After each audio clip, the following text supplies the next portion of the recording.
የሎርድ እመቤታችን የንግደት ስፍራ እመቤታችን ቅድስት ድንግል ማርያም ለቅድስት በርናዴት የተገለጠችበት ቦታ ላይ የሚገኙ የሶስት ባዚሊካዎች ስብስብ ነው።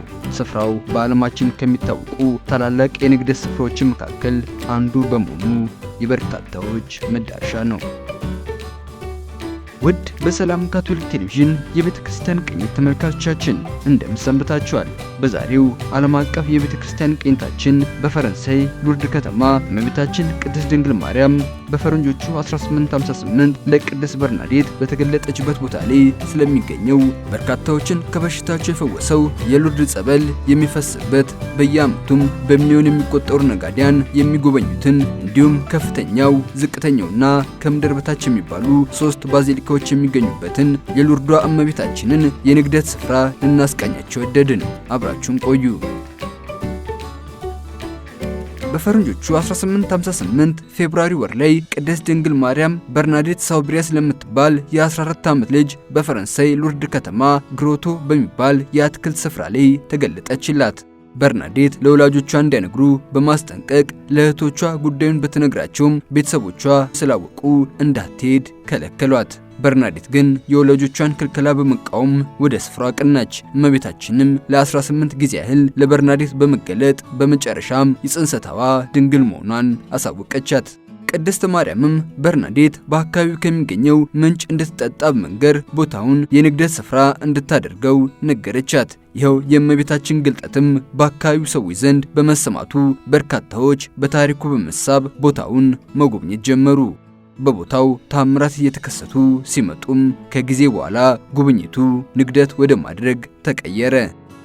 የሉርዷ እመቤታችን ግልጠት ታምራትና ነጋዴያን ቁጥር ሲጨምር በፈረንጆቹ 1861 በአካባቢው የሚገኙት ካህን አባ ዶሚኒክ ፔራሜልና ጳጳስ አቡነ በርትራንድ ሴቪር ቦታውን በመግዛት ለነጋዴያን በሚያመች መልኩ አስተካከሉት። የመጀመሪያውን ቤተክርስቲያንም አሳነጹ።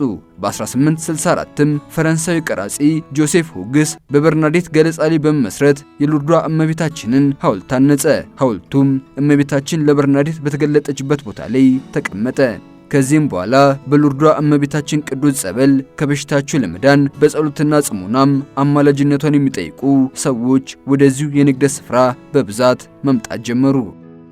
የሉርዷ እመቤታችን የንግደት ስፍራ በዚህ መልኩ ለበርካቶች መዳን በሆነበት በፈረንጆቹ 1910 በወቅቱ በቤተ ክርስቲያንና በአገሪቱ መካከል በነበረው አለመግባባት ይኸው የንግደት ስፍራ ከቤተ ክርስቲያኗ ወጥቶ በከተማ አስተዳደር ስር እንዲሆን ተደረገ። በወቅቱ የነበሩት ጳጳስ አቡነ ፍራንሲስ ዣቬርም የአንደኛው የዓለም ጦርነት እስከተነሳበት 1914 ድረስ የንግደት ስፍራውን በመከራየት ማስተዳደር ጀመሩ።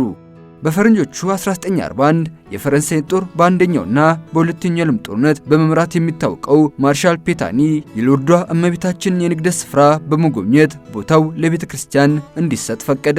ከዚህም በኋላ ቤተ ክርስቲያን የሉርድ እመቤታችን የንግደት ስፍራ ሙሉ ኃላፊነትና ባለቤትነት በመውሰድ ማስተዳደር ጀመረች።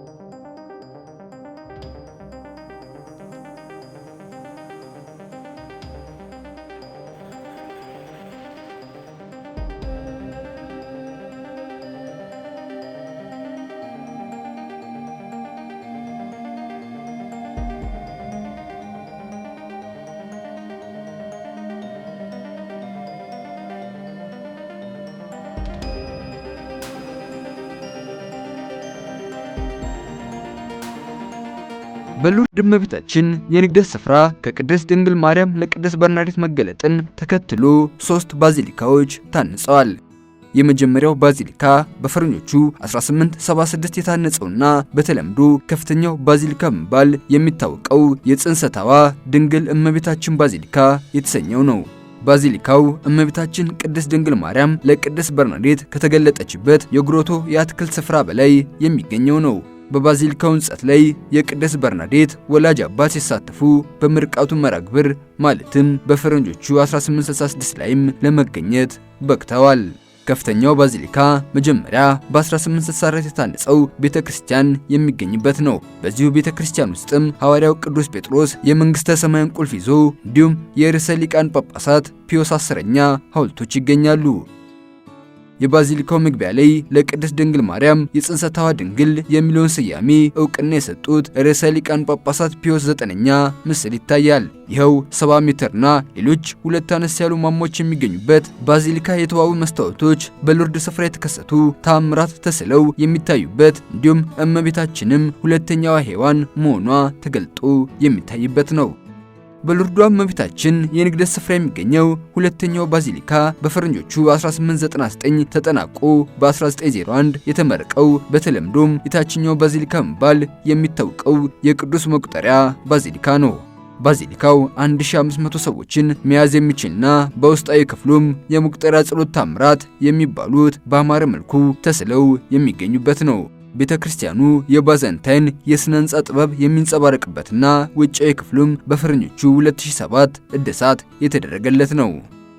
ሶስተኛውና በሎርዷ እመቤታችን የንግደት ስፍራ ከሚገኙት ሶስቱ ባዚሊካዎች ትልቁ የሆነው በተለምዶ ከምድር በታች ባዚሊካ በመባል የሚታወቀው የርዕሰ ሊቃነ ጳጳሳት ፒዮስ 10ኛ ባዚሊካ ነው። ይኸው በ1958 የታነጸው ባዚሊካ ከሞላ ጎደል ከምድር በታች የሚገኝና ለንግደት የሚመጡ ሰዎችንም በማሰብ ተለቅ ተደርጎ የታነጸ ነው። ባዚሊካው እስከ 25000 ሰዎችን የሚያዝ አቅም አለው። በሎርድ እመቤታችን የንግደት ስፍራ ከነዚህ ሶስት ባዚሊካዎች በተጨማሪ ነጋዴያን የሚጸልዩባቸው ሌሎች ቤተ ጸሎቶችና አብያተ ክርስቲያናት ይገኛሉ።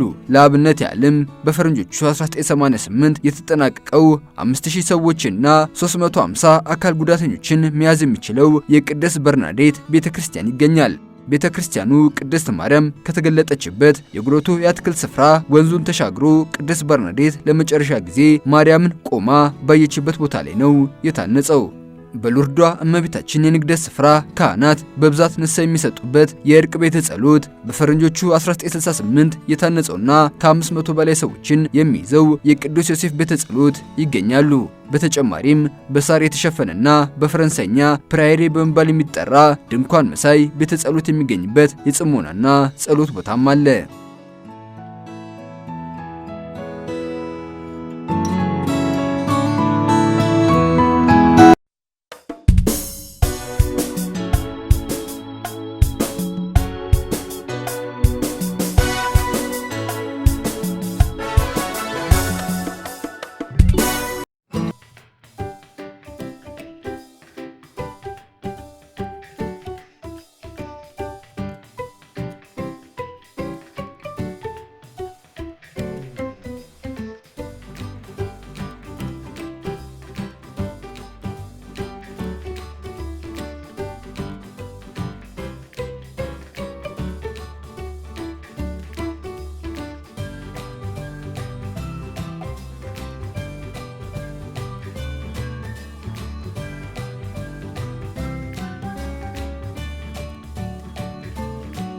ከከፍተኛው ባዚሊካ መግቢያ ፊት ለፊት በሚገኘው የቅዱስ መቁጠሪያ አደባባይ ላይም 2.5 ሜትር ከፍታ ያለው የእመቤታችን ሐውልት ይገኛል። ከዚህ ሐውልት ጀርባ ሰፋ ያለና ለውደት የሚያገለግል ቦታ ይታያል።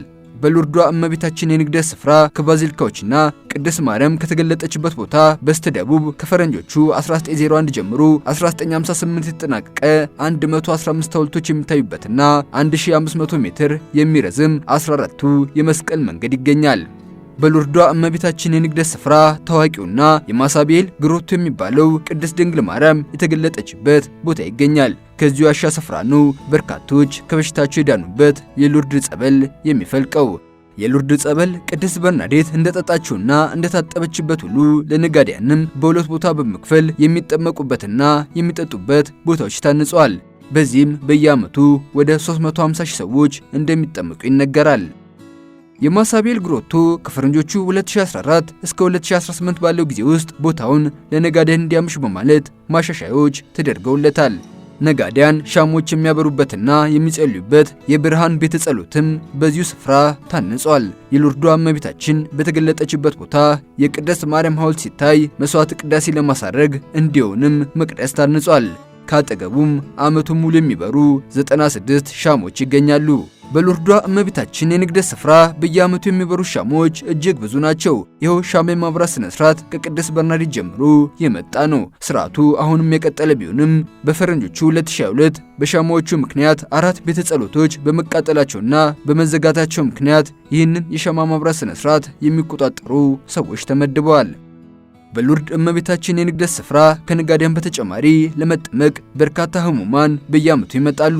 ከባዚሊካዎቹና እመቤታችን ከተገለጠችበት ስፍራ ወንዙን ተሻግሮ እነዚህን ህሙማን ለማስተናገድና ለማሳረፍም ከፈረንጆቹ 1996 ጀምሮ የታነጸ የአኩሊን ኖትርዳም ወይም እንኳን ወደ ኖትርዳም መጡ የሚባል ማረፊያ ቦታ አለ። ማረፊያ ስፍራው በውስጡ ከማረፊያ አገልግሎት በተጨማሪ ቤተ ጸሎቶችም የሚገኙበት ነው።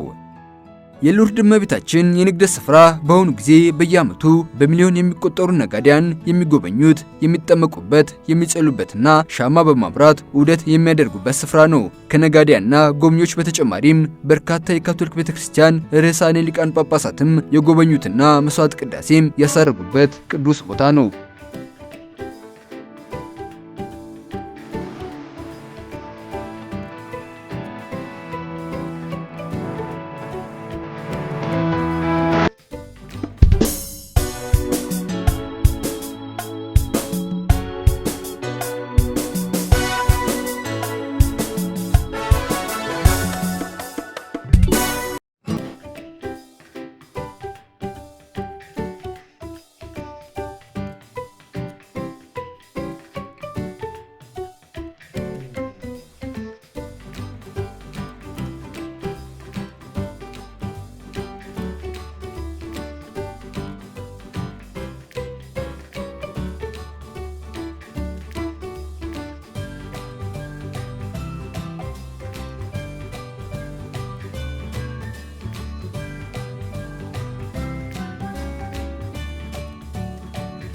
ውድ በሰላም ካቶሊክ ቴሌቪዥን የቤተክርስቲያን ቅኝት ተመልካቾቻችን በዛሬው ዓለም አቀፍ የቤተክርስቲያን ቅኝት ፕሮግራማችን በዓለማችን ከሚገኙት ታዋቂ የካቶሊክ ቤተክርስቲያን የንግደት ስፍራዎች መካከል አንዱ የሆነው በርካታ ተአምራት የተከሰቱበትና በየዓመቱም በሚሊዮን የሚቆጠሩ ሰዎች የሚጎበኙትን በፈረንሳይ ሎርድ ከተማ የሚገኘውን የሎርዷ እመቤታችንን የንግደት ስፍራ ባያችሁት መልክ አስቃኘናችሁ። በቀጣይ በሌላ የቤተ ክርስቲያን ቅኝት እስከምንገናኝ ቸር ያቆየን በማለት በዚሁ ተሰናበትን።